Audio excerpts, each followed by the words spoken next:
Bab 521, Tepi terungkap. Tepat saat Simu dan rakun itu saling merengut, cahaya biru berkilauan menyala di tengah arena, dan sesosok biru samar muncul entah dari mana, berdiri di antara mereka.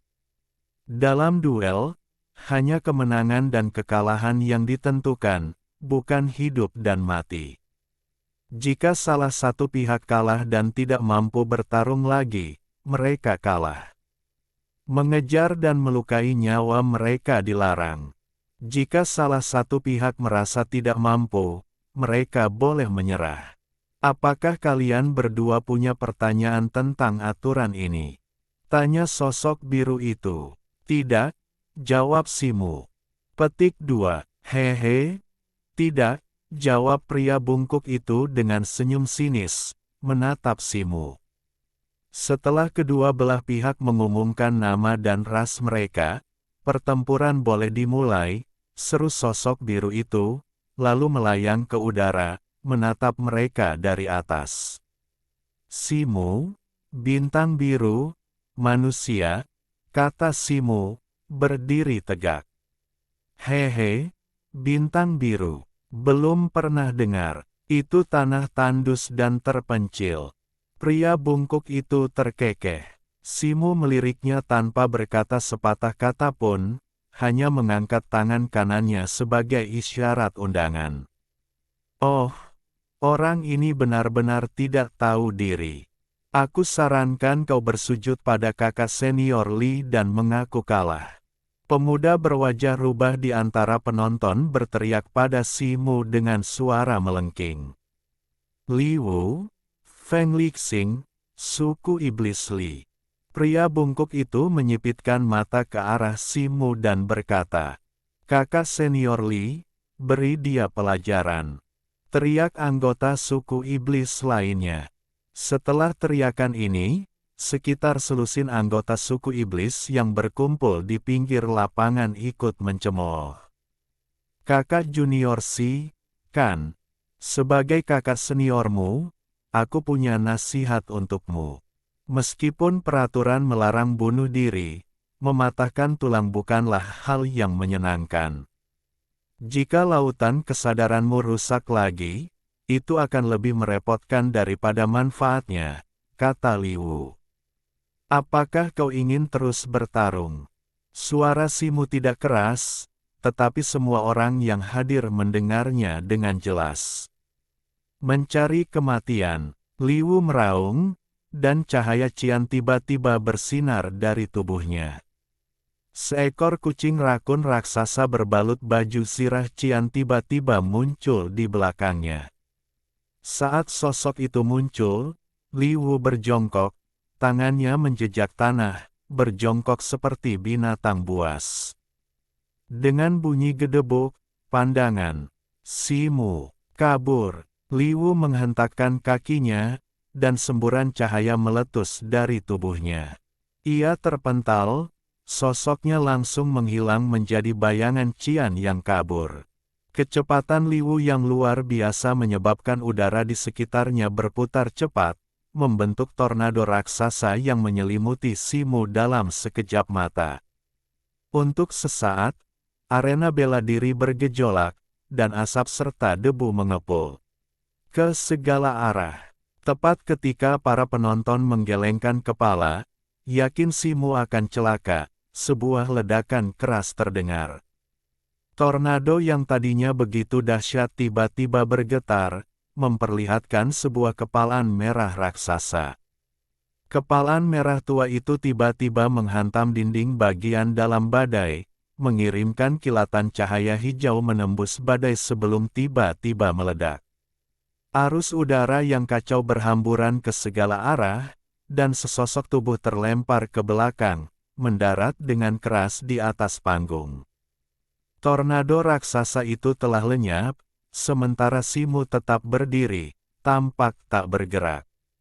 Penonton yang terkejut melihat ke bawah, hanya untuk melihat tubuh Liu yang bungkuk tampak tegak. Ia berkedut 2 kali sebelum akhirnya tak bergerak. Bagaimana ini mungkin? Bagaimana mungkin manusia biasa memiliki kekuatan sebesar itu? Seru seorang iblis berkulit abu-abu tak percaya. Hanya satu pukulan, pemuda berwajah rubah itu terdiam. Iblis-iblis lain yang berkumpul di dekatnya juga dipenuhi rasa tak percaya. Oh tidak, kakak senior Lee, dia sudah mati. Tiba-tiba seseorang berseru, manusia ini telah melakukan pembunuhan. Teriak seseorang lainnya. Tatapan Simu tetap tenang, ekspresinya tak berubah. Sesosok Qian turun dengan cepat dari udara, mendekati Li Wu. Ia meletakkan tangannya di dahi Li Wu, memeriksa kondisinya. Dia tidak mati, hanya terluka parah. Tulang-tulangnya patah, dan lautan kesadarannya telah terguncang. Inilah sebabnya dia koma berat. Dia membutuhkan setidaknya 6 bulan istirahat di tempat tidur sebelum pemulihan memungkinkan, kata sosok itu. Orang-orang di sekitarnya tersentak mendengar kata-kata ini, tatapan mereka ke arah Simu tiba-tiba berubah, tak lagi berani menunjukkan penghinaan. Simu menang, seru sosok Qian itu. Simu membungkuk kepada sosok itu, lalu turun dari panggung dan pergi ke tempat lain. Dengan beberapa waktu tersisa sebelum putaran kompetisi berikutnya di peringkat Kinglan, Simu memutuskan untuk memeriksa yang lain. Dia belum melangkah 2 langkah ketika mendengar sorak-sorai antusias meletus dari area di sekitar panggung di depannya. Saat dia perlahan mendekat, dia mendapati Zhao Jian sedang terlibat dalam pertempuran. Arena itu dikelilingi oleh kerumunan orang, jauh lebih banyak daripada kerumunan yang sebelumnya dia amati. Setelah mengamati sejenak, Simu menyadari bahwa Zhao Jian sedang melawan seorang murid veteran yang tangguh, yang dengan ahli menghunus senjata spiritual besar, sebuah pedang lebar. Namun, rentetan pukulan Zhao Jian hampir tak mampu ia tangkal, membuatnya tak berdaya untuk membalas. Adik muda Si, tiba-tiba terdengar suara memanggil dari belakang Simu. Simu menoleh dan melihat King Changtian dan Qin Nizi mendekat berdampingan. Sepertinya perselisihan di antara keduanya telah mereda. Setelah bertukar sapa, mereka bertiga mengalihkan pandangan ke arah arena. Dengan kekuatan Zhao muda itu, bagaimana mungkin dia belum menyelesaikan pertarungannya?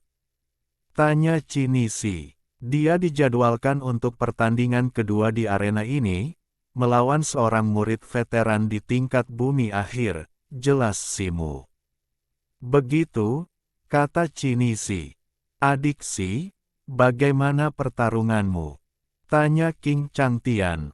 Kita menang 1 ronde, jadi kurasa kalian berdua menang di ronde pertama, kata Simu. Haha, memang, itu kemenangan yang beruntung, kata King Changtian sambil tersenyum. Saat itu, sorak-sorai terdengar dari tepi arena bela diri. Simu mendongak dan melihat lampu hijau di tangan kiri Zhao Jian baru saja meredup, dan murid lama yang ia lawan telah jatuh ke tepi arena, tampak tak sadarkan diri. Zhao Jian menang tanpa ragu, dan kerumunan di sekitar mereka mulai bubar. Simu mengucapkan selamat tinggal kepada keduanya dan pergi. Untuk beberapa waktu setelahnya, Simu bertarung dalam 2 pertempuran berturut-turut lagi. Lawan-lawan yang ia hadapi semuanya adalah murid iblis dengan kemampuan bertahan yang luar biasa. Salah satu dari mereka memiliki garis keturunan mamut, sementara yang lain dapat memanggil badak raksasa bersirah. Kekuatan mereka juga telah mencapai tingkat bumi akhir. Namun, Simu memiliki kekuatan yang luar biasa, dan lengannya, yang ditempa dengan energi yang mendalam dan beratnya lebih dari 10.000 pon, membuat mereka tak terhancurkan. Pertahanan kedua pria yang dibanggakan itu bagaikan kertas di hadapan Simu. Hanya dengan 3 pukulan dan 2 tendangan, ia menghancurkan mereka dan dengan mudah mengalahkan mereka, meninggalkan kesan mendalam pada kerumunan penonton, baik yang baru maupun yang lama. Tentu saja, sosok yang paling menarik perhatian adalah Zhao Jian. Dalam beberapa pertarungannya, ia menghadapi murid-murid veteran yang kuat, namun tak seorang pun dapat menandingi kehebatannya, atau bahkan memaksanya untuk melepaskan seni mendalam 9 revolusi.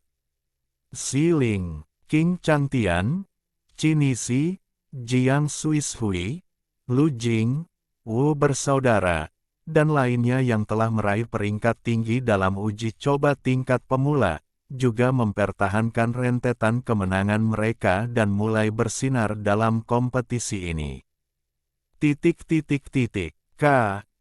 Karena banyaknya pertandingan, babak eliminasi berlangsung selama beberapa hari. Pada hari terakhir, di arena bela diri No. 7, Simu berdiri tegak, mengenakan jubah hijau.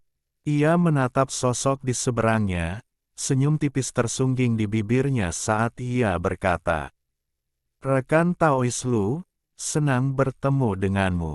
Sosok di seberangnya, mengenakan jubah hijau dan kain hijau menutupi wajahnya, hanya memperlihatkan sepasang mata tajam yang menatap tajam ke arah Simu. "Siapa lagi kalau bukan Lu Jing? Aku membiarkanmu lolos terakhir kali. Aku khawatir keberuntunganmu habis kali ini," seru Lu Jing. "Kurasa rekan Daois Lu kurang beruntung bertemu denganku," kata Simu. "Kalau begitu, cobalah saja," teriak Lu Jing. Begitu ia selesai berbicara, kabut hijau tebal menyeruak dari tubuh Lu Jing, bergulung-gulung dan bergelombang seperti gelombang laut yang bergulung-gulung, menyapu Simu. Dengan suara mendesing, api yang berkobar meletus dari tubuh Simu, menyelimutinya sepenuhnya seolah-olah ia mengenakan baju zirah yang menyala-nyala. Kabut hijau yang mengepul menyelimuti api merah tua Simu, lalu langsung terbakar menjadi gumpalan asap putih dan menghilang. Lu Jing mendengus dingin, cahaya hijau memancar dari tubuhnya. Kabut tebal di belakangnya langsung mendidih, bergelora hebat. Sesaat kemudian, kabut hijau itu membubung hingga ketinggian lebih dari 3 meter, berubah menjadi seorang prajurit berbaju zirah hijau yang menghunus kapak raksasa. Prajurit berbaju zirah itu mengangkat kepalanya ke langit dengan raungan pelan, lalu mengayunkan kapaknya ke arah Simu. Simu tidak mundur selangkah pun. Ia membuka mulutnya dan sebuah tongkat hitam kecil melesat keluar. Begitu tongkat itu menyentuh tangan Simu, tongkat itu langsung membesar puluhan kali lipat, berubah menjadi tongkat hitam panjang lebih dari 3 meter, setebal lengan anak kecil. Simu menggenggam tongkat itu secara horizontal dengan kedua tangan, mengangkatnya ke atas kepala, dan mengarahkannya untuk menangkis kapak hijau itu. Klang! Sebuah benturan keras bergema, dan tangan Simu gemetar. Lututnya sedikit ditekuk, dan ia menangkis kapak itu. Ia kemudian mundur beberapa langkah, mengarahkan tongkat besi Rui ke depannya. Api di pergelangan tangannya perlahan berputar di sekitar tongkat itu, menyelimutinya sepenuhnya dalam sekejap. Kemudian, Simu melompat ke depan dan melancarkan serangan, memanjat kera, langsung melayang puluhan meter ke udara. Simu, seperti iblis berapi, melengkung ke belakang di udara seperti busur, mengumpulkan kekuatan hingga potensi penuhnya. Ia mencengkeram tongkat itu dengan kedua tangan, mengayunkannya dari belakang ke depan, dan mengayunkannya ke bawah dengan momentum yang dahsyat. Lu Jing terkejut. Ia memanggil mantra magis, dan kapak besar dalam wujud dharmanya tiba-tiba bersinar dengan cahaya hijau cemerlang, menebas Simo dari bawah ke atas. Bang! Dengan hantaman keras dan menggelegar, kabut hijau tebal di atas arena tiba-tiba menghilang, mengirimkan awan puing dan debu yang membumbung tinggi ke udara. Tongkat api Simo rupanya telah menghancurkan kapak Lu Jing, membuatnya jatuh ke tanah. Sesaat kemudian, asap dan debu berangsur-angsur menghilang, dan para penonton tercengang menemukan lubang yang dalam di tengah arena di bawah. Lu Jing terbaring di sana, compang-camping dan lemah, di dalam lubang itu. Simo melompat ke tepi lubang, mengarahkan tongkatnya dengan satu tangan ke arah Lu Jing. Ia mengangkat alisnya dan menatap Lu Jing, ekspresinya seolah bertanya, "Apakah kau menyerah?" Saat itu, kain hijau yang menutupi wajah Lu Jing telah robek, memperlihatkan wajahnya yang penuh bisul. Matanya yang berkilat putus asa saat menatap Simo telah kehilangan cahayanya yang dulu. Bab 522 Perjudian. Setelah serangkaian kompetisi yang sengit, hasil babak eliminasi pertama kompetisi akhirnya diumumkan, dengan Simo berada di peringkat ke-36 di papan peringkat. Hasil ini memang disengaja. Setelah memastikan lolos ke babak kedua, Simo merelakan posisinya kepada seorang murid senior di puncak peringkat bumi demi menghemat energinya untuk kompetisi mendatang. Di antara murid-murid baru, Zhao Jian menyapu bersih kompetisi dengan kekuatan yang tak terhentikan, akhirnya mengalahkan beberapa murid veteran dan mengamankan posisi teratas yang tak terbantahkan. Namun, ia secara tak terduga menghindari penggunaan seni mendalam 9 revolusi selama periode ini, bahkan di pertandingan final. Ziling, dengan penguasaan sihirnya yang luar biasa, juga tampil baik dalam kompetisi, menempati peringkat ke-11. Di antara murid-murid lain yang dikenal Simo, King Changtian berada di peringkat ke-27, Jiang Xuishui ke-40, dan Qi Nizi ke-87. Simo agak terkejut dengan Wu bersaudara, yang masing-masing berada di peringkat ke-105 dan ke-107, nyaris masuk 108 besar. Simo tidak terkejut dengan hal ini. Bagaimanapun, kedua bersaudara itu selalu bertarung bersama, kekuatan gabungan mereka menyaingi para ahli tingkat surgawi. Namun, mereka tidak dapat bergabung dalam kompetisi ini, harus bertarung sendiri-sendiri. Inilah mengapa peringkat mereka relatif rendah. Dari segi kekuatan, Lu Jing memiliki peluang bagus untuk berada di peringkat 108 teratas. Tetapi karena nasib buruk dan pertemuannya dengan Simo, ia berada di peringkat 120, juga tidak memenuhi syarat untuk babak kedua. Sedangkan, Ma Long, ia kurang beruntung di babak pertama, bertemu dengan seorang murid veteran yang tangguh dan langsung dikalahkan. Penampilannya di kompetisi-kompetisi berikutnya juga biasa-biasa saja, akhirnya menempatkannya di peringkat 912, hampir tidak cukup untuk tetap berada di Tanah Suci. Kompetisi ini dijadwalkan dengan ketat, dan setelah babak pertama, hanya ada jeda 1 hari sebelum babak kedua dimulai. Karena babak ini, 108 pemenang teratas babak pertama, akan bersaing dengan 108 murid peringkat teratas lainnya untuk memperebutkan sejumlah tempat terbatas. Babak ini selalu menjadi babak yang paling dinantikan dalam kompetisi, dan kerumunan penonton di dekat arena telah meningkat secara signifikan.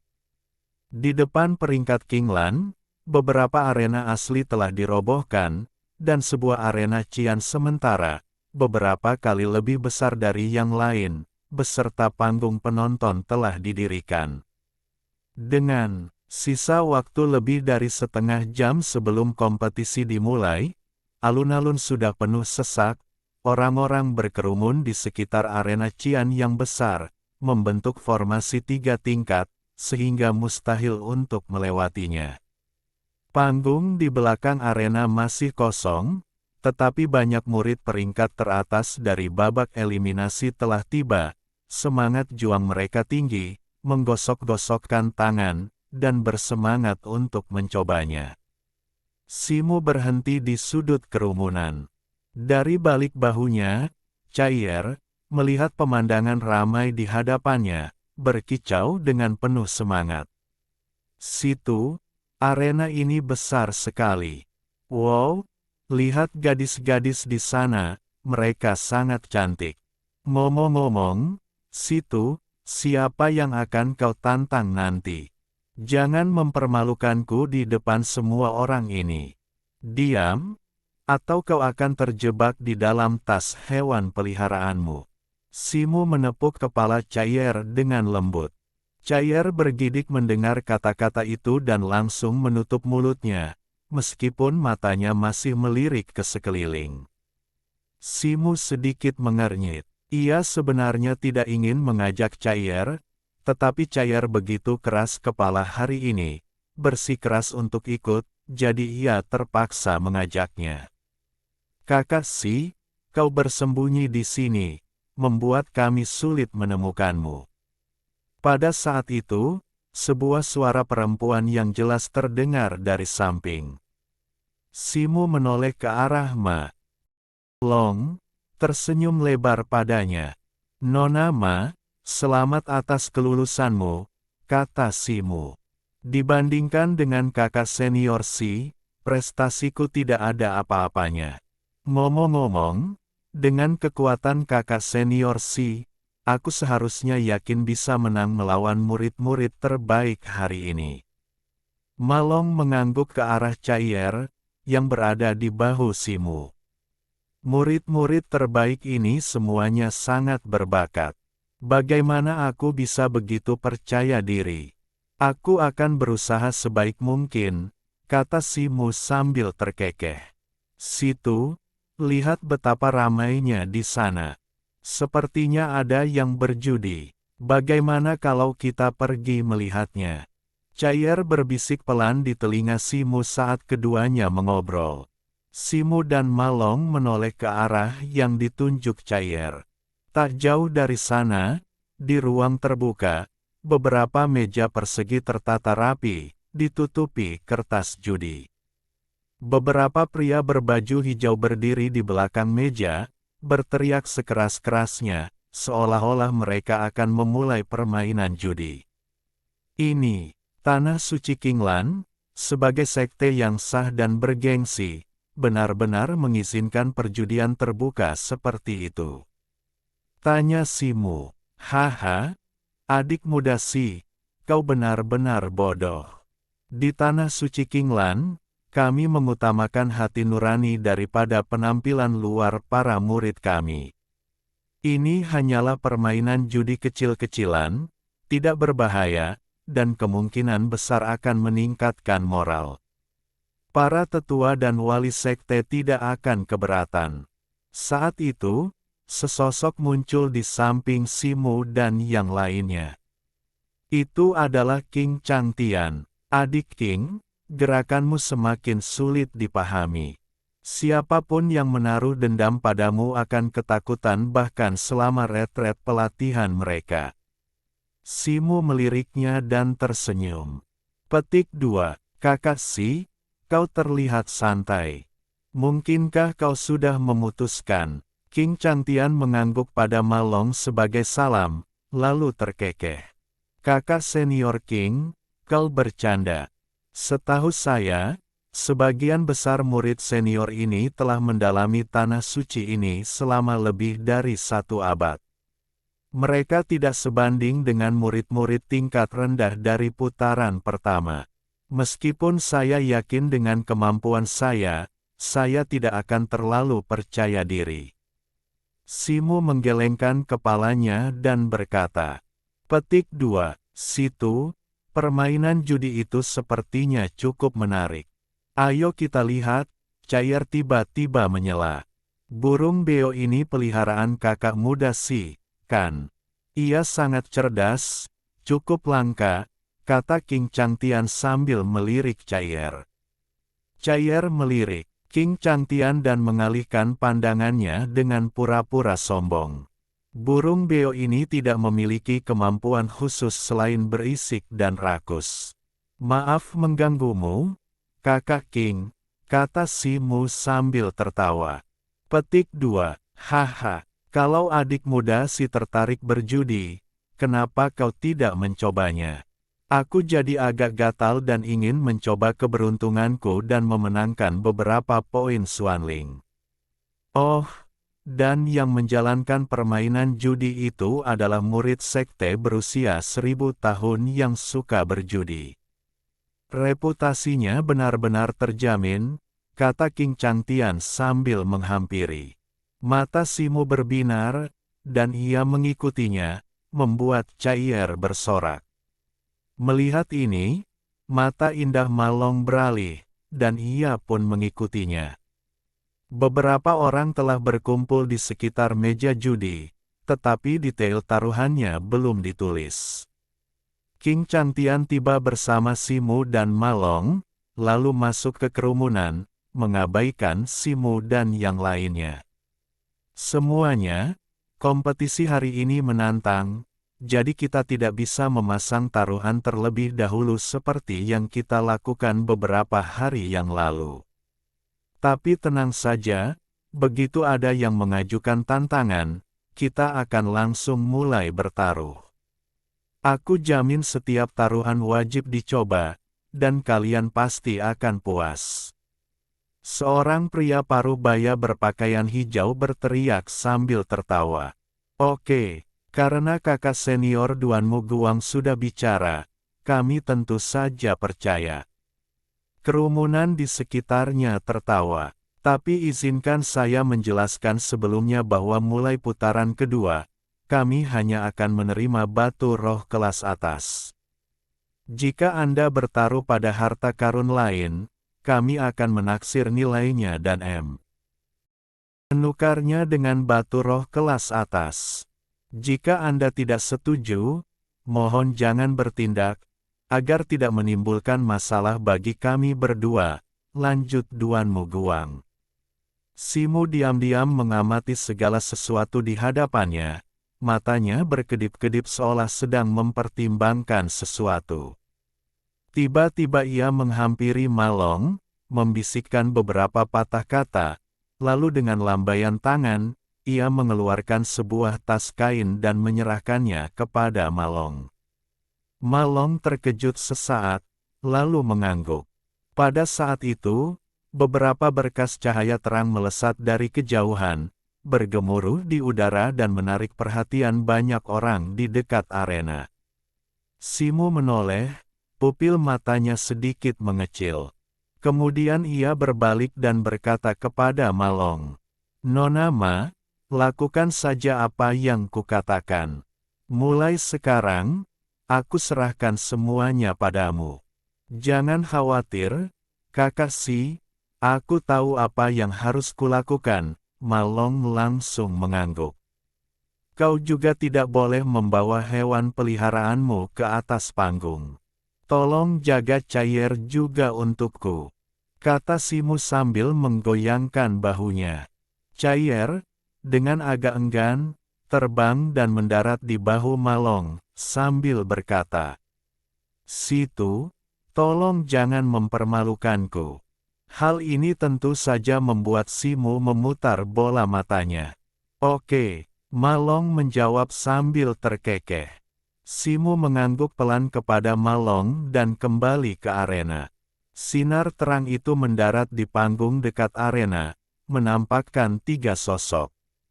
Mereka adalah seorang pria tua berkulit kemerahan dan berjanggut putih, seorang pria paruh baya berkemeja biru, pedang tersampir di bahunya, tanpa janggut dan tampak agak galak. Dan seorang wanita muda berpakaian istana, tampaknya berusia 20-an. Ia sangat cantik, dengan aura bermartabat dan tenang yang membuat siapapun ragu untuk menyinggungnya. Ketiganya memancarkan aura yang tak tertandingi kuatnya, masing-masing melampaui alam surgawi, kemungkinan besar makhluk tingkat suci. Selain ketiganya, lebih dari selusin orang lain telah muncul di panggung. Melihat ketiganya turun, mereka bergegas maju dan membungkuk. Aku tidak menyangka kompetisi tingkat kuning ini akan membuat mereka bertiga waspada. King Changtian juga telah kembali, berdiri di samping Simu, bergumam pada dirinya sendiri. Oh, siapakah ketiga tokoh penting ini? Saya telah berlatih tafakur selama bertahun-tahun, jadi saya tidak begitu paham dengan urusan sekte ini. Kakak senior King, mohon beri saya pencerahan, tanya Simu. Kakak muda Si, Anda melebih-lebihkan. Ketiganya cukup berpengaruh, 3 dari 8 pelindung Dharma Tanah Suci. Tetua berjanggut putih, bermarga Nangong, adalah seorang alkemis ternama di Tanah Suci. Pil penciptaan Qiankun miliknya secara signifikan meningkatkan peluang pembentukan pil, membuatnya terkenal di seluruh wilayah Bintang Miang. Pria parubaya berbaju biru di tengah adalah pelindung Dharma Yue dari Aula Disiplin, yang bertanggung jawab atas hukuman di dalam sekte dan bersikap netral. Wanita muda berpakaian istana bermarga He, pelindung Dharma termuda di Tanah Suci Qinglan kami. Konon ia telah berkultivasi kurang dari 500 tahun, dan dengan kecantikannya yang memukau, ia dikenal sebagai peri teratai, dan ketenarannya tersebar luas. King Changtian memperkenalkan mereka satu persatu, membacakan mantranya satu persatu. Simu tersentak mendengar kata-kata itu. Dua lainnya baik-baik saja, tetapi wanita berpakaian istana itu telah mencapai tingkat Sein dalam waktu kurang dari 500 tahun. Bakat seperti itu sungguh mengerikan. Bab 523, babak kedua pertempuran pertama. Di antara belasan orang di panggung, seorang pemuda beralis merah melangkah maju, membungkuk kepada 3 tetua berjanggut putih, lalu melompat ke atas panggung. Semuanya, saya Peng Tao, murid pengurus Aula Disiplin. Saya akan memimpin putaran kedua kompetisi murid 100 tahun. Silakan undang 108 penantang yang terpilih kemarin, beserta 108 murid peringkat teratas, ke atas panggung, ujar pemuda itu lantang, mengangkat kepala ke kiri sebagai isyarat mengundang, lalu mengulurkan tangan ke kanan. Begitu ia selesai berbicara, selapis cahaya biru menyala di kedua sisi arena batu biru raksasa, yang berpusat di daftar Qinglan. Area itu tentu saja yang terluas, menempati 3/5 dari seluruh arena. Melihat ini, Simu dan yang lainnya melompat dari kerumunan dan terbang ke atas panggung, mengambil posisi di sisi kiri daftar Qinglan, mengatur diri mereka sesuai urutan peringkat. Di sisi lain arena, beberapa berkas cahaya berkelebat dan berkelap-kelip. Dalam sekejap, 108 murid telah berdiri di kedua sisi arena, dipisahkan oleh tirai cahaya hijau. Simu memandang ke seberang, tatapannya pertama kali tertuju pada sosok di ujung kiri. Orang ini mengenakan jubah emas, dengan alis tipis dan wajah yang panjang. Kulitnya bernuansa keemasan samar, sosoknya ramping dan tinggi, berdiri di sana seperti lembing. Aura yang menakjubkan muncul, seolah-olah ia akan membuat lubang di langit. Murid terbaik peringkat pertama, Long Zanye. Simu menyipitkan mata dan bergumam pada dirinya sendiri. Orang ini memang luar biasa. Dengan kesadaran dan penglihatan Simu saat ini, ia sama sekali tidak dapat melihat kekuatan kultivasi lawannya. Hanya intuisinya yang mengatakan bahwa orang ini sangat kuat, dan bahkan bisa dikatakan sebagai yang terkuat di antara semua lawan yang pernah ia hadapi sebelumnya. Pria di sebelah Long Zhanye, mengenakan jubah biru kehijauan dan berpenampilan tampan, tak lain adalah kakak senior Ling Feng, pria yang telah menginisiasi mereka 10 tahun sebelumnya. Penampilannya masih sama, senyum hangatnya masih terukir di wajahnya, sungguh pemandangan yang menyenangkan. Beberapa individu di belakangnya, meskipun berasal dari berbagai ras, masing-masing memiliki aura yang luar biasa. Ia telah belajar dari King Changtian bahwa mereka yang saat ini menduduki 10 posisi teratas murid tertinggi 100 tahun telah memegangnya setidaknya selama 30 tahun, dan beberapa bahkan telah memegangnya selama lebih dari 100 tahun. Simu mengamati kerumunan, membuat penilaian kasar tentang kekuatan para murid tertinggi ini.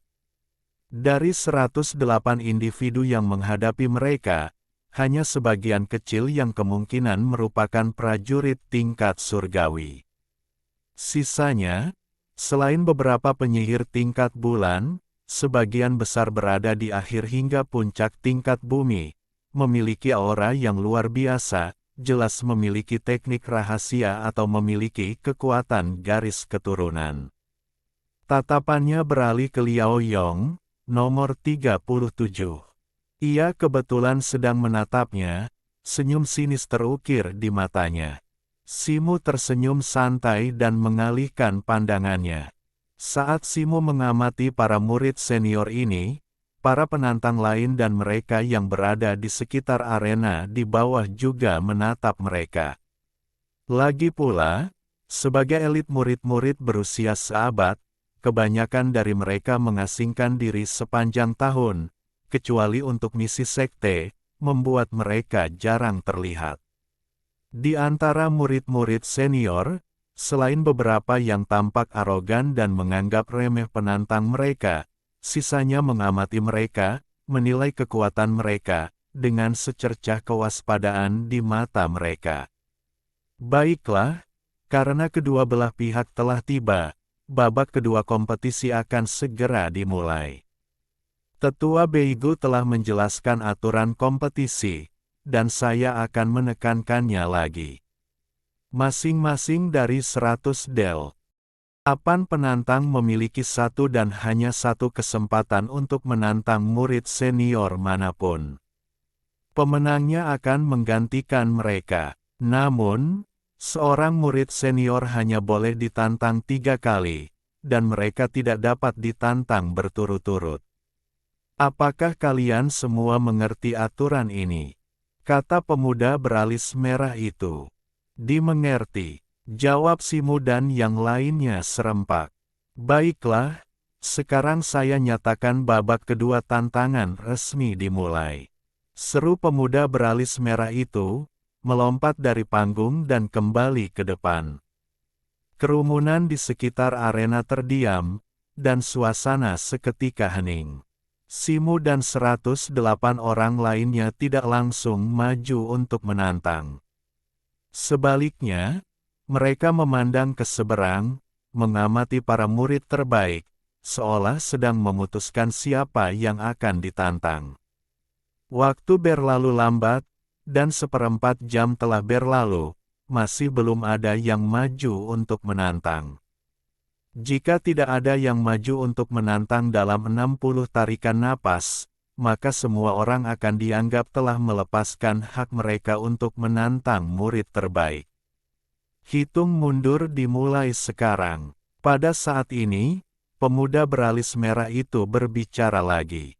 Sebuah jam pasir muncul di tangannya, dan ia pun berbicara. Benang halus perlahan mengalir dari jam pasir itu. Karena semua orang sangat sopan, aku, Cinisi, akan maju duluan.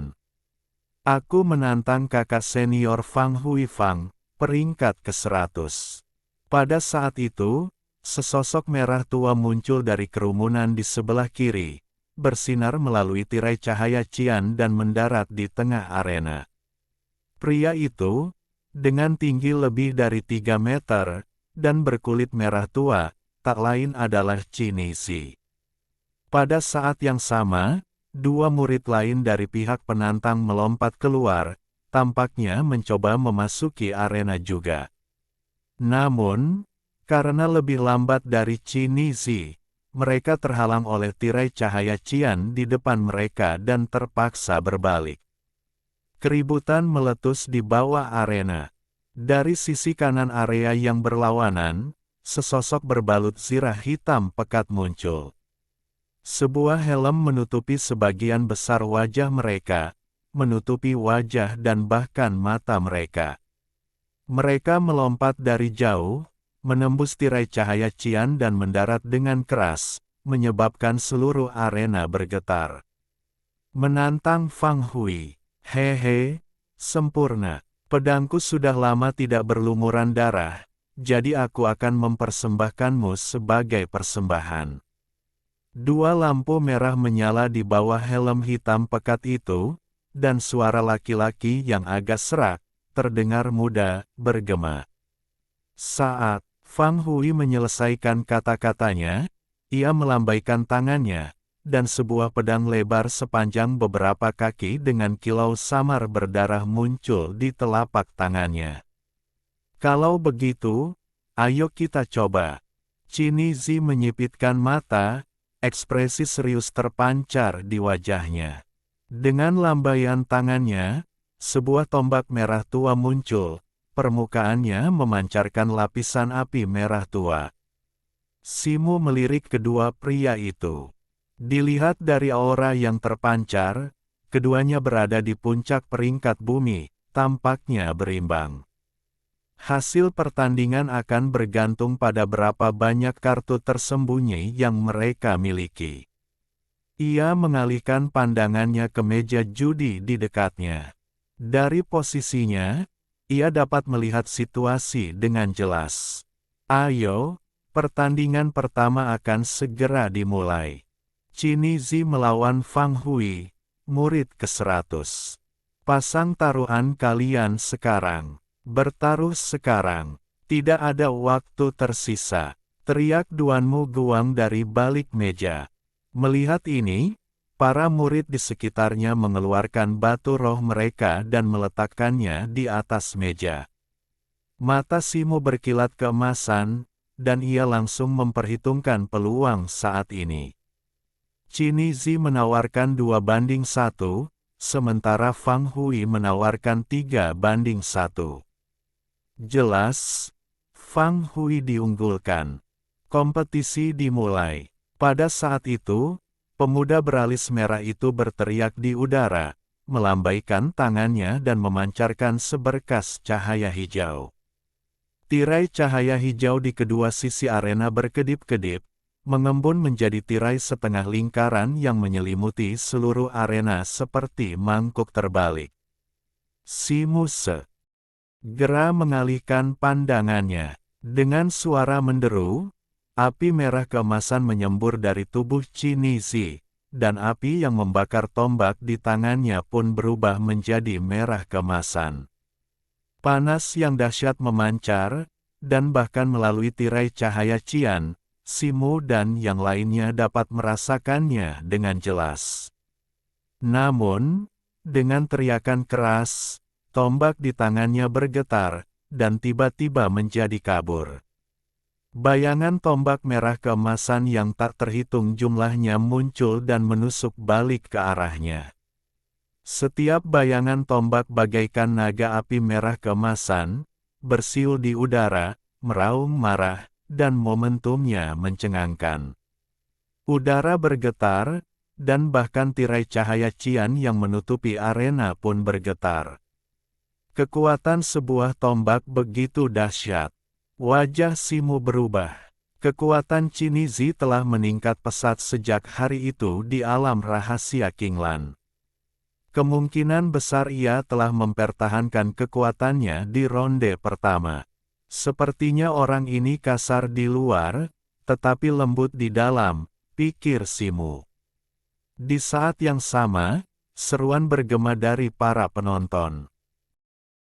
Bab 524, Tantangan berturut-turut.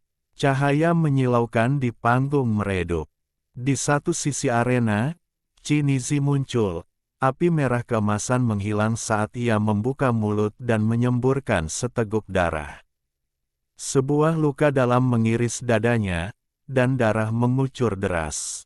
Wajahnya memucat hingga menyentuh tanah, dan ia terhuyung-huyung, setengah berlutut di tanah, menggunakan tombak emasnya untuk menopang dirinya.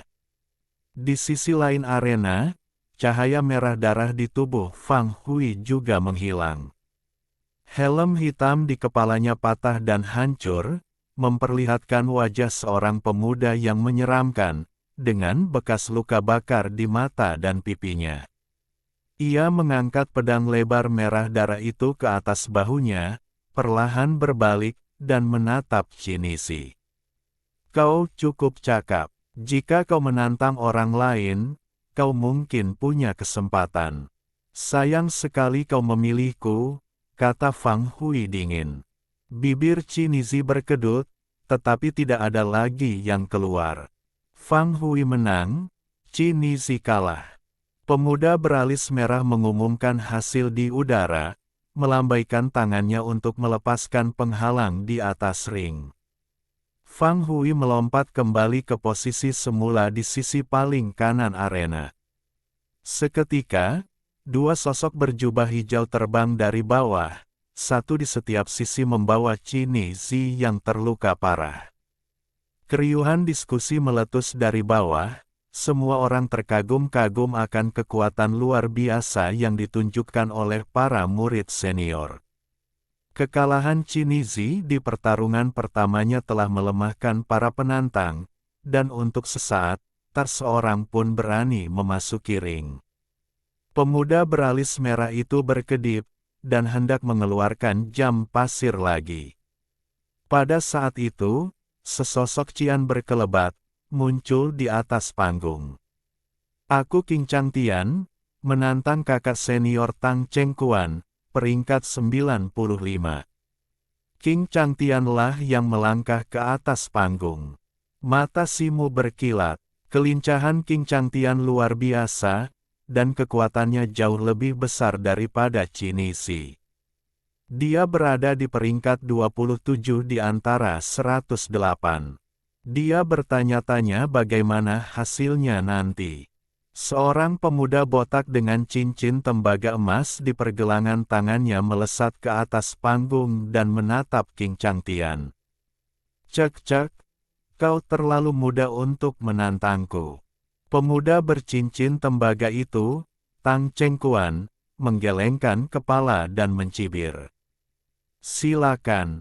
King Changtian menyingkirkan senyumnya yang biasa dan berkata dengan dingin. Kompetisi dimulai. Pemuda beralis merah itu mengaktifkan penghalang pelindung arena dan mengumumkan. Begitu ia selesai berbicara, sosok King Changtian menghilang dari panggung. Sesaat kemudian, sosoknya tiba-tiba muncul di belakang Tang Chengquan, dan ia menusuk punggung lawannya dengan belati daun willow di tangannya. Kecepatannya begitu cepat hingga tak terbayangkan oleh kilat, membuat banyak penonton terbelalak takjub. Tang Chengquan seolah tak punya waktu untuk bereaksi, dan berdiri terpaku di sana. Wajah King Changtian berseri-seri, dan belati daun willow di tangannya bersinar terang. Pedang itu muncul dengan cahaya dingin bagai air mengalir, dan menusuk tajam punggung pemuda bercincin tembaga itu. Dong, terdengar tumpul. Wajah King Changtian berubah, dan belati daun willow di tangannya seakan menusuk berlian, tak mampu menembusnya sama sekali. Pada saat ini, Tang Chengquan menggerakkan lengannya, berubah menjadi bayangan, dan mengenai dada King Changtian. Gawat, wajah King Changtian berubah, dan ia menginjak tanah, menghindar ke samping dengan kecepatan luar biasa. Dengan suara bang, tubuh King Changtian terlempar, berguling di udara sebelum mendarat, terhuyung, dan sedikit darah mengalir dari sudut mulutnya. Meskipun ia berusaha sekuat tenaga untuk menghindar, karena jarak yang dekat dan kecepatan Tang Chengkuan yang tinggi, ia tak mampu menghindarinya sepenuhnya, dan masih terkena sedikit, menderita beberapa luka ringan. King Changtian menyeka darah dari sudut mulutnya dan menatap pemuda bercincin tembaga itu, tatapannya menjadi jauh lebih serius. Bentuk tubuh Tang Chengkuan telah berubah drastis saat ini, dan lapisan cahaya keemasan yang terang muncul di tubuhnya, mengembun menjadi seperangkat baju zirah transparan keemasan. Baju zirah itu terdiri dari potongan-potongan pelat baju zirah emas, yang menutupi setiap bagian kulit pria itu, bahkan helm emas di kepalanya. Pola naga emas muncul dari setiap bilahnya, berkilauan dengan cahaya keemasan. Pola itu menyerupai naga emas yang tak terhitung jumlahnya yang berenang perlahan, memancarkan aura yang tak terhentikan, berdiri dengan gagah. Jadi, kau sedang berlatih teknik baju zirah emas pola naga. Meskipun teknik ini hanyalah teknik rahasia pertahanan tingkat bumi, mempraktikkannya membutuhkan infus darah naga untuk menempa tubuh, membuatnya sama sulitnya dengan beberapa teknik rahasia tingkat surga. Dilihat dari kekuatannya, teknik ini pasti telah mencapai tahap kesempurnaan agung, yang sungguh luar biasa, kata tetua berjanggut putih dari panggung tinggi. Pria, paruh baya berbaju biru di sampingnya mengangguk dan berkata, kekuatan pertahanan teknik ini memang mengesankan. Jika King Changtian tidak bisa melepaskan kekuatan di atas level surga awal, dia mungkin tidak akan mampu menembus zirah emas berpola naga ini. Di atas panggung, wajah King Changtian pucat pasi, tatapannya tertuju pada zirah berpola naga milik Tang Cheng, seolah sedang memikirkan cara untuk menghancurkannya. Adik King, giliranku sekarang. Tang Cheng menatap King Changtian dan menyeringai. Begitu kata, terucap, ia berubah menjadi seberkas cahaya keemasan yang menyilaukan, menerjang King Changtian dengan kecepatan tinggi. Mata King Changtian berkedip, dan dengan raungan panjang. Sosoknya menghilang menjadi bayangan sekilas, menghindari serangan lawannya seperti bunga willow yang tertiup angin. Wajah Tang Chengkuan menjadi dingin, dan ia menghentakkan kakinya tiba-tiba ke tanah, berputar dan melanjutkan serangannya ke arah King Changtian. Meskipun cepat, kelincahannya jelas jauh lebih rendah daripada King Changtian, dan ia dengan mudah dihindari beberapa kali oleh King Changtian. Kelincahan King Changtian ini cukup bagus, hampir sebanding dengan beberapa murid berusia 1000 tahun. Di atas panggung, pria parubaya berjubah biru mengangguk setuju. Meskipun anak ini cepat, ia kekurangan jurus pamungkas untuk menembus baju zirah emas bermotif naga milik lawannya. Pada akhirnya, ia lebih banyak kalah daripada menang, kata tetua berjanggut putih itu sambil menggelengkan kepala. Setelah kedua pria itu selesai berbicara, situasi di atas ring tiba-tiba berubah. Setelah beberapa serangan dari pemuda bercincin tembaga, Tang Chengkuan tidak efektif, matanya berkilat, dan ia tiba-tiba membalikkan tangannya dan melepaskan cincin emas dari lengannya. Menggumamkan sesuatu. Cincin itu tiba-tiba memancarkan cahaya keemasan yang menyilaukan, dan sesaat kemudian, cincin itu menghilang dari tangannya. Melihat ini, King Changtian diam-diam berkata, tidak bagus. Dan tubuhnya bergetar, lalu tubuhnya berubah menjadi bayangan. Bayangan itu berkelebat, dan tiba-tiba, berubah dari satu menjadi tiga, melesat ke berbagai arah. Tang Chengkuan menyeringai, berhenti melantunkan mantra, dan melambaikan tangannya. Cahaya keemasan menyambar bayangan di sebelah kiri, dan sebuah cincin emas tiba-tiba muncul, menyelimutinya. Plop, King Changtian muncul, lalu jatuh ke tanah, tubuhnya terhimpit erat oleh cincin emas, dan wajahnya tiba-tiba menjadi sangat buruk rupa. Pada saat yang sama, dua bayangan lainnya juga menghilang, berubah menjadi gumpalan kehampaan. Sesosok melintas, dan Tang Chengkuan muncul di depan King Changtian, memegang belati emas. Ia menunjuk ke leher King Changtian dan berkata, "Bagaimana? Kau ingin bertarung lagi?" King Changtian menghela napas dan berkata, "Aku kalah." Tang Chengkuan akhirnya tersenyum. Sirah bercorak naganya berkilat dan menyatu dengan tubuhnya. Bersamaan dengan itu, cincin emas terlepas dari King Changtian dan mendarat di tangan pemuda bercincin perunggu itu. King Changtian kalah.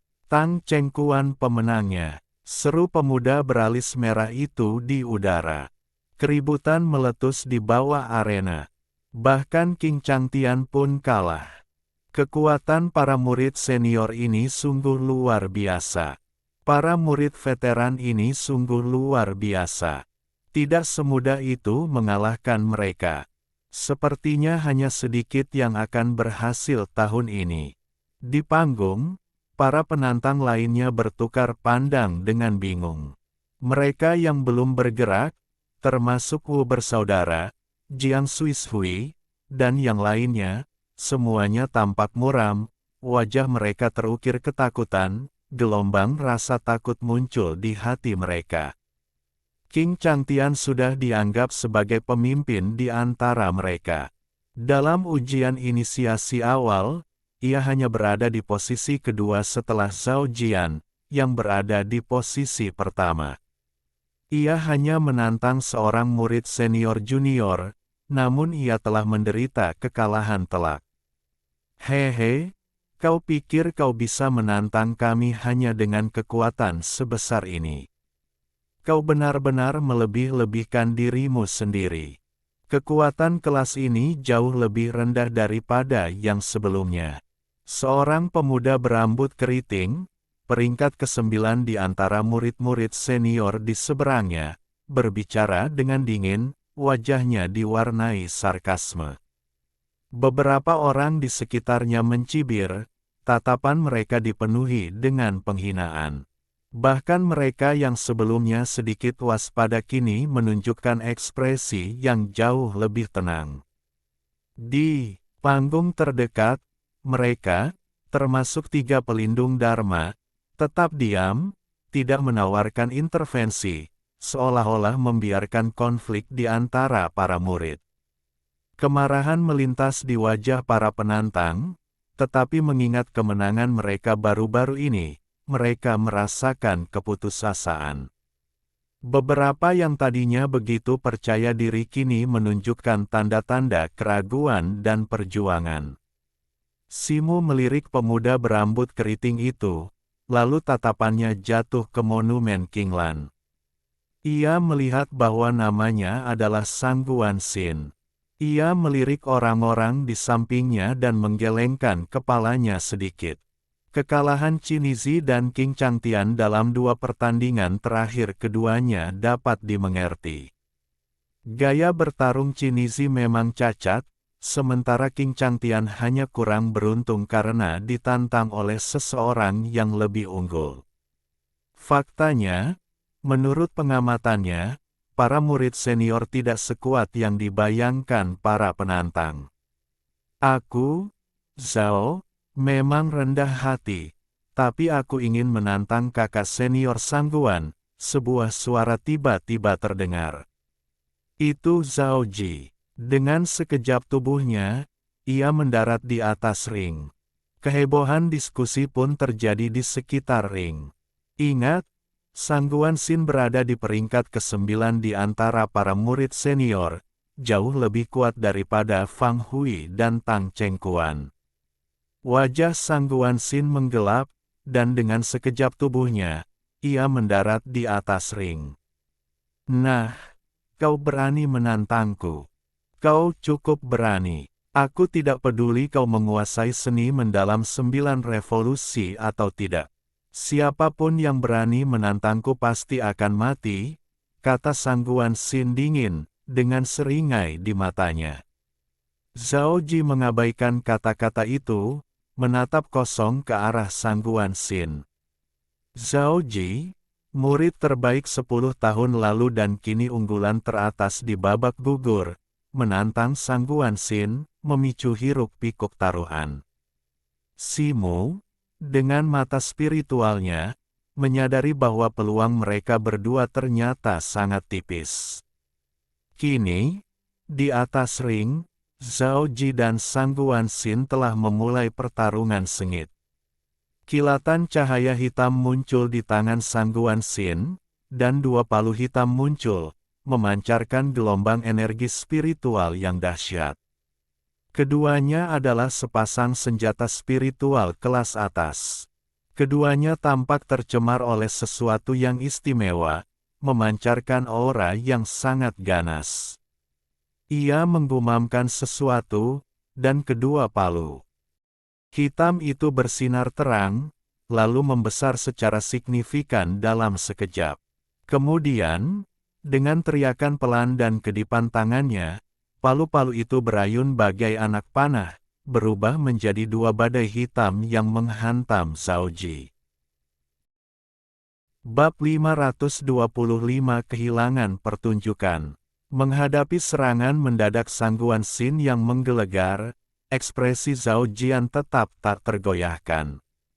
Dengan satu lambaian tangannya, sebuah kapak ungu raksasa muncul, senjata ajaib yang sama persis dengan yang pernah ia gunakan di alam rahasia.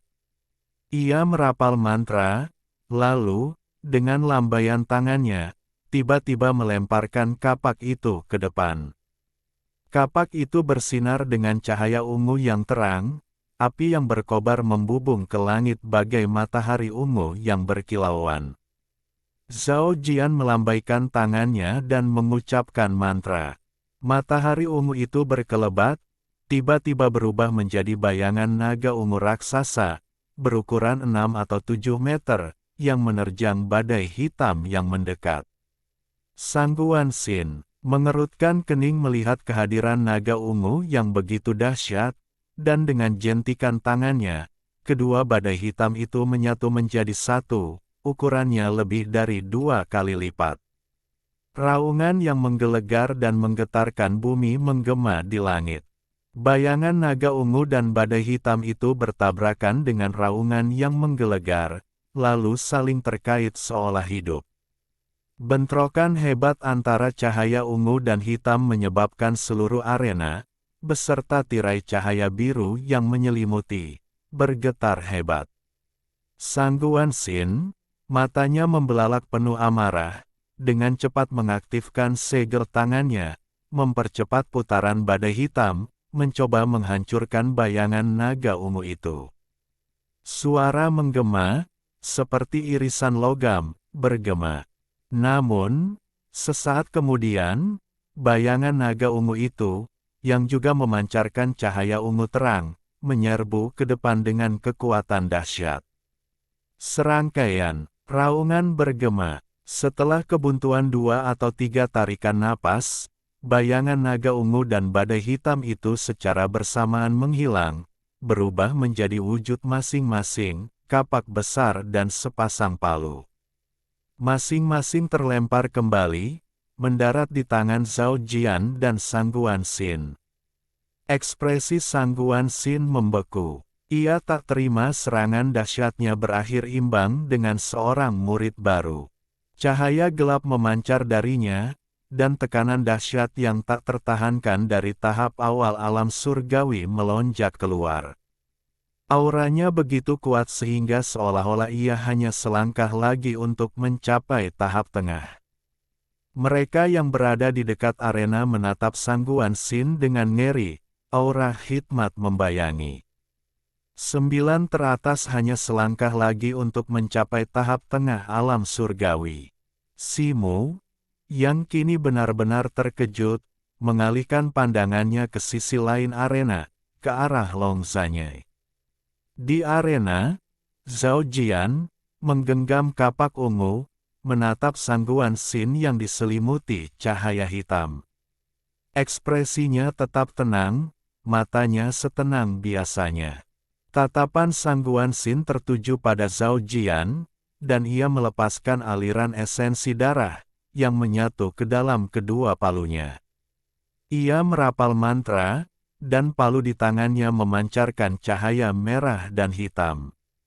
Dalam sekejap, keduanya menyatu menjadi satu. Cahaya merah dan hitam yang menyilaukan terpancar dari palu, memancarkan tekanan lebih dari 2 kali lipat dari sesaat sebelumnya. "Maju!" teriak Sang Guan Xin, dan palu hitam merah itu tiba-tiba menghantam Zhao Jian. Guntur meletus dari palu, kekuatannya begitu dahsyat hingga kehampaan di sekitarnya bergetar hebat. Wajah Zhao Jian menggelap, dan ia menggumamkan sesuatu, tiba-tiba menggoyangkan lengan bajunya. Kapak ungu itu bersinar lagi, berputar-putar dari tangannya, berubah menjadi bayangan naga ungu raksasa, 2 cakarnya yang besar berusaha menangkis palu merah hitam itu. Raungan menggema di langit dan bumi. Saat cakar naga ungu itu menyentuh palu hitam merah, tiba-tiba cakarnya hancur oleh kekuatan tak terlihat. Palu itu berubah kembali menjadi kapak ungu, jatuh ke bawah, cahayanya meredup, jelas mengalami kerusakan yang signifikan. Palu merah hitam itu berhenti sejenak sebelum melanjutkan lintasannya ke bawah. Wajah Zhao Jianmi gelap, matanya biru menyilaukan saat ia menatap Sang Guan Xin. 2 cahaya biru menyilaukan tiba-tiba melesat keluar dari matanya, lalu menghilang ke dalam kehampaan di sekitar Sang Guan Xin. Riak-riak tak terlihat tiba-tiba muncul di udara.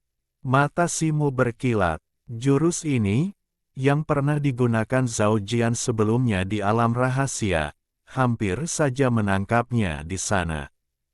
Kekuatan waktu. Wajah Sang Guan Xin menggelap, tetapi sebelum ia sempat bereaksi, riak-riak tak terlihat menyelimuti ruang di sekitarnya.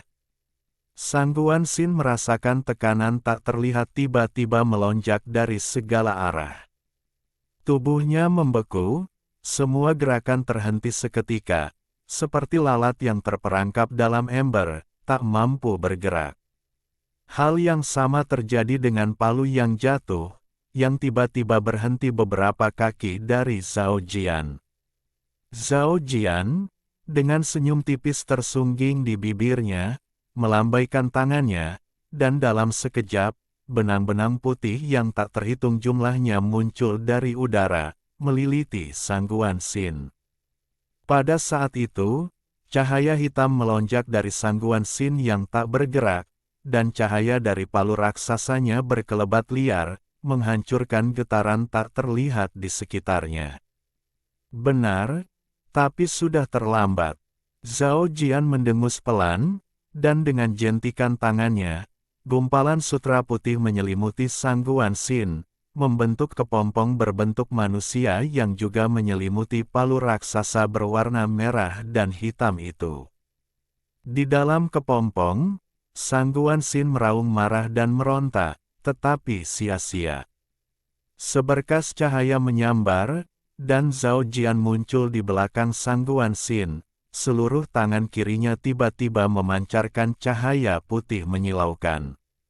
Di ujung kiri arena, Simu menatap lengan kiri Zhao Jian tanpa bergerak di udara.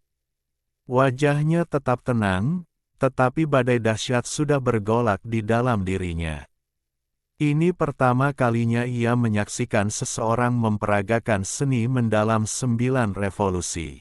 Ia melihatnya dengan jelas, itu memang revolusi pertama, kekuatan yang tertinggi. Selagi ia merenung, Zhao Jian telah mendaratkan pukulan dahsyat pada Sang Guan Xin. Benang putihnya putus, dan sosok Sang Guan Xin terlempar mundur dari kepompong putih, menghantam arena di bawahnya dengan keras. Darah mengucur dari mulutnya, lengannya tertekuk dengan sudut yang aneh. Di saat-saat terakhir, ia mengerahkan sisa tenaganya, melindungi organ vitalnya dengan lengannya. Palu hitam merah itu juga jatuh ke tanah, berubah menjadi dua palu hitam dalam sekejap, cahaya merah darahnya menghilang. Sangguan Sin menahan rasa sakit, matanya dipenuhi rasa tak percaya saat ia berjuang untuk berdiri. Mata Zhao Jian meredup, dan kilatan cahaya putih menyambar dari tangan kirinya, seolah hendak menyerang lagi. Baiklah, pemenangnya sudah ditentukan. Berhenti, sesosok melintas, dan pemuda alis merah muncul di hadapan Zhao Jian dari udara. Mata Zhao Jian berkilat, dan cahaya putih di tangannya pun menghilang. Zhao Jian telah berhasil menantang Sangguan Sin, menggantikannya sebagai murid peringkat 9, pemuda alis merah mengumumkan. Sorak-sorai bergemuruh dari arena, dan banyak orang di pihak penantang juga menunjukkan kegembiraan. Akhirnya, seseorang berhasil dalam tantangan itu, dan salah satu dari 10 besar. Zhao Jian melangkah maju, tubuhnya melayang ke udara, mendarat di panggung para murid senior, dan dengan bangga berdiri di posisi yang baru saja ditempati Sangguan Sin.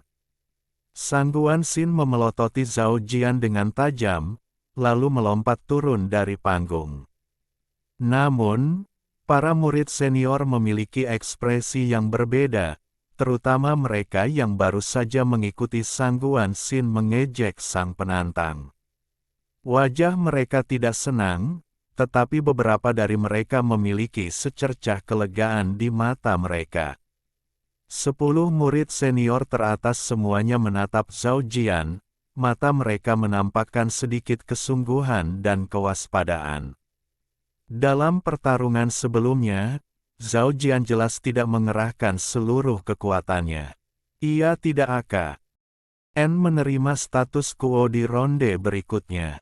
Long Zanyai, yang berdiri di paling kiri, melirik Zhao Jian, matanya berkilau keemasan, tetapi ia mengalihkan pandangannya sesaat kemudian. Tantangan Zhao Jian yang berhasil membuat yang lain percaya diri. Sebelum pemuda alis merah sempat berbicara, orang lain melompat ke atas panggung. Orang ini adalah murid berusia seabad, menantang murid senior yang peringkatnya lebih rendah. Meskipun orang ini memiliki kekuatan yang besar, murid senior lawan jauh lebih unggul. Setelah beberapa pertempuran sengit, murid berusia seabad itu akhirnya dikalahkan. Meskipun kalah, ia tidak selemah King Changtian dan dua lainnya. Segera setelah pertempuran berakhir, seorang penantang baru naik ke atas panggung. Waktu berlalu, dan dalam sekejap mata, lebih dari setengah jam telah berlalu.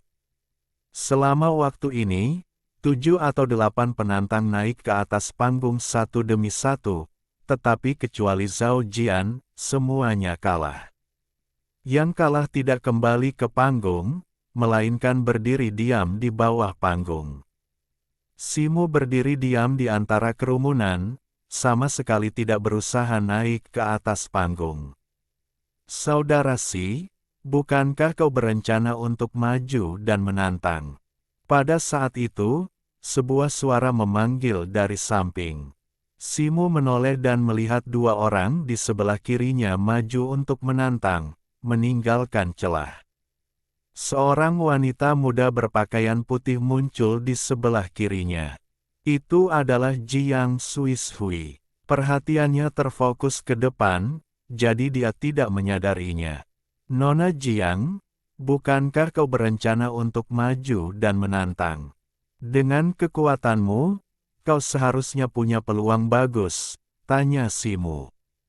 Haha, saudara Si, kau terlalu melebih-lebihkanku. Bagaimana aku bisa dibandingkan denganmu, saudara Si? Jiang Suishui terkekeh. Petik 2. Nona Jiang, Jangan terlalu rendah hati.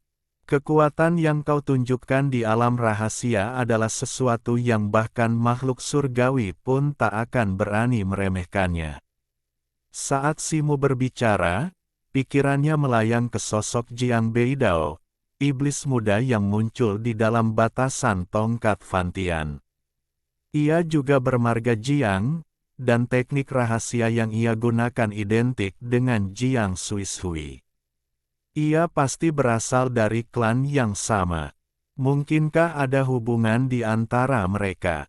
Pada saat itu, tongkat pembalik langit yang sebelumnya tak bergerak di dalam dantian Simu tiba-tiba bergerak, dan gelombang tak terlihat melonjak. Tubuh Simu menegang, matanya kabur. Sementara itu, di dalam ruang khusus di Tanah Suci Qinglan, cahaya hijau merasuki udara, dan sebuah istana putih melayang di udara.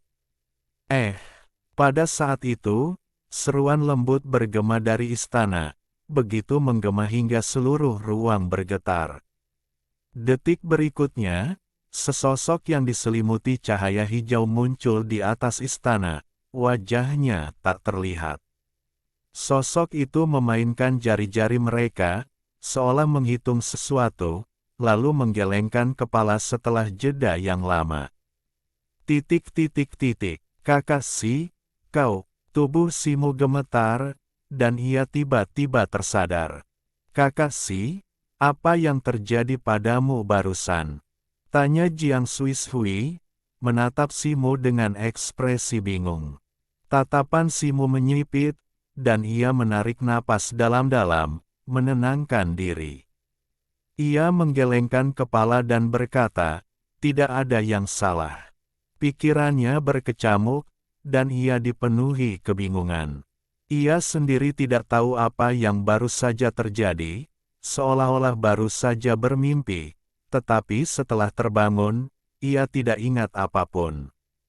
Ia memaksakan diri untuk menenangkan diri, pikirannya terfokus ke dalam, dan ia memeriksa tongkat pembalik langit di dalam dantiannya. Tongkat itu kini diam di dalam dantiannya, tanpa gerakan sedikit pun. Jiang Suishui menatap Simu lama-lama dan berkata, bagus. Saudara Si baru saja melamun dan melewatkan pertempuran yang fantastis. Apa? Simu terkejut.